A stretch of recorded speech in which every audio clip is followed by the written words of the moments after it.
With the right policy, the region can rebuild stronger and expand access to opportunities. In this program, the latest outlook for the Middle East and North Africa. The region has 2/3 of the population below 30, and providing more access to youth and increasing women's participation will allow countries of the region to accelerate their recovery.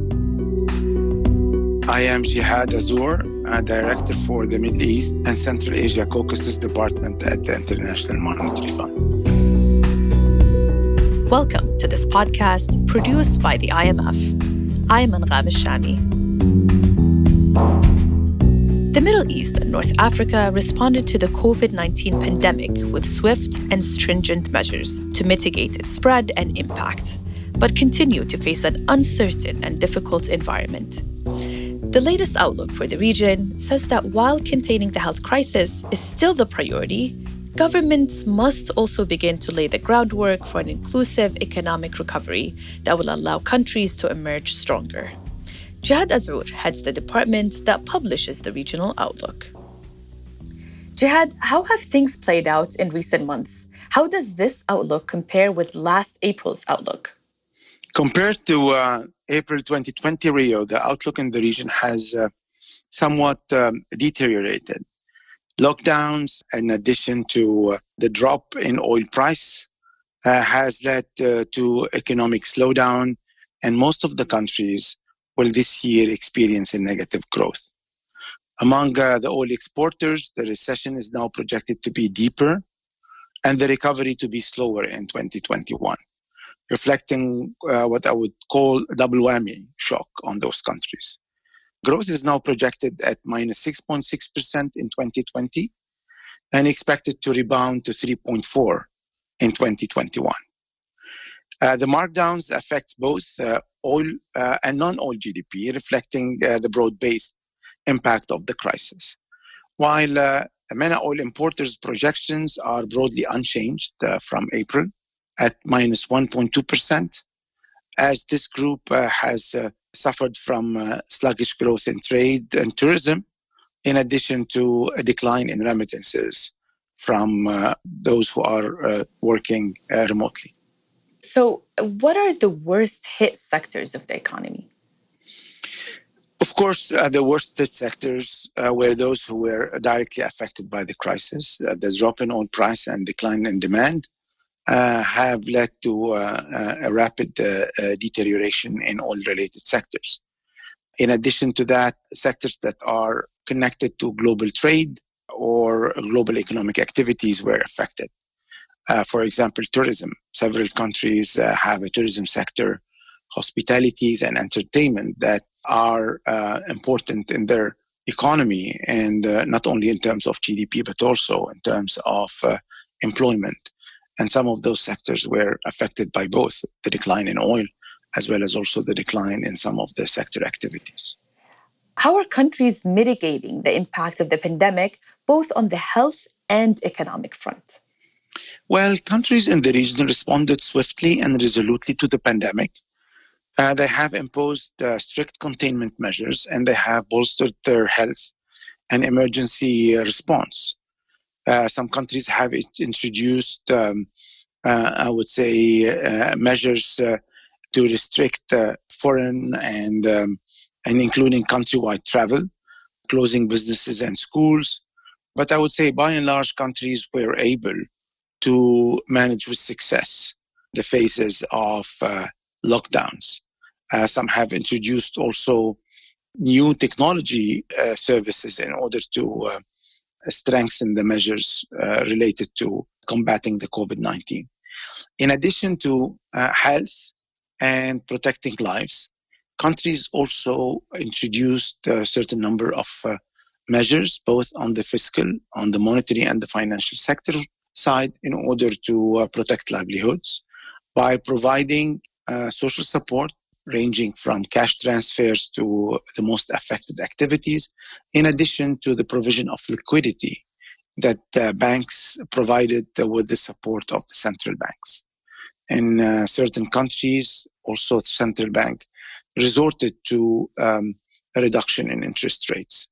However, compared to other parts of the world, the level of fiscal and monetary stimulus that was introduced remained relatively modest. And this is in most of the countries due to the limited space in policies they have.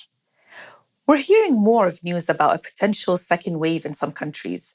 With public finances under such pressure since April, how will countries handle a second wave should it materialize?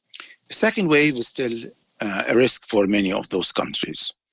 On the positive side, countries have already learned from the first wave a certain number of measures and policies that could help them mitigate the impact of a second wave with less impact both on their public finance, on their economy. However, it's still a challenge that many countries will be facing. The priority is still to protect lives, and therefore countries need to give priority to any spending on the health and protection of the population. The second priority is extend the protection of livelihood of people, especially those who are in the low-income side and those who are in the informal sector. And for that, it is important for countries to reprioritize their expenditures going forward in order to provide additional support to those who need it, while protecting their macroeconomic and fiscal stability. In addition to that, there will be some economic scarring for sectors who would need some time to recover from the crisis. And for those, it's important for government to have special policies to address that. Jihad, could you tell us something about the long-term risks associated with this pandemic? This pandemic is a turning point, not only in the region, but also globally. Unfortunately, the level of uncertainty is still high, and countries have to be prepared for maybe another wave in the pandemic, but also a long-lasting impact on sectors as well as also on their overall economic activities. But this crisis has provided for countries in the region the opportunity to address some of the long-lasting issues and use some of the silver linings that this crisis helped emerge, like the utilization of technology and other aspects in order to accelerate the transformation that would allow those economies to recover fast and also recover in a way that will help increase the level of inclusion of groups of the population that were suffering or are suffering most, like youth, women, and informal sector. What do you see as the policy priorities for the region to emerge stronger from this crisis, and what role is the fund playing to support the recovery? Recovering requires a certain number of issues to be fulfilled. First one is stability and sustainability. And it's very important for countries, especially who have high level of debt and weak macroeconomic situation, to strengthen their economies first. In addition to that, growth is going to be important, and growth will come from new sectors and new activities. And this is an opportunity to accelerate certain number of transformation. Greening the recovery, building an infrastructure that help technology to play a greater role, not only in economic activities, but also in education and the provision of health services, is going to be a priority going forward. Last but not the least, rethinking the regional and international integration into the global value chain, into the global economy, will allow countries of the region to fast-track their recovery. With all its challenges, are there any opportunities that you see emerging from this crisis? And how can countries ensure that marginalized segments of society, especially women and youth, are included?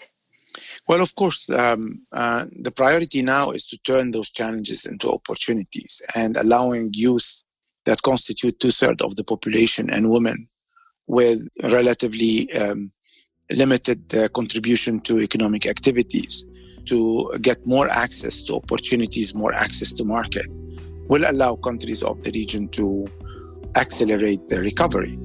Only if we can reduce the gap between men and women in terms of participation in economic activities compared to other emerging markets.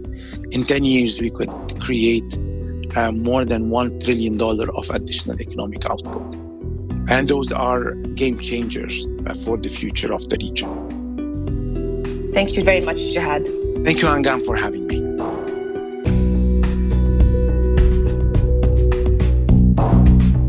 Jihad Azour is director of the IMF's Middle East and Central Asia Department. You'll find the latest economic outlook for the region at imf.org. Look for other IMF podcasts wherever you get your podcasts and follow us on Twitter at IMF_podcast. Thank you very much for listening.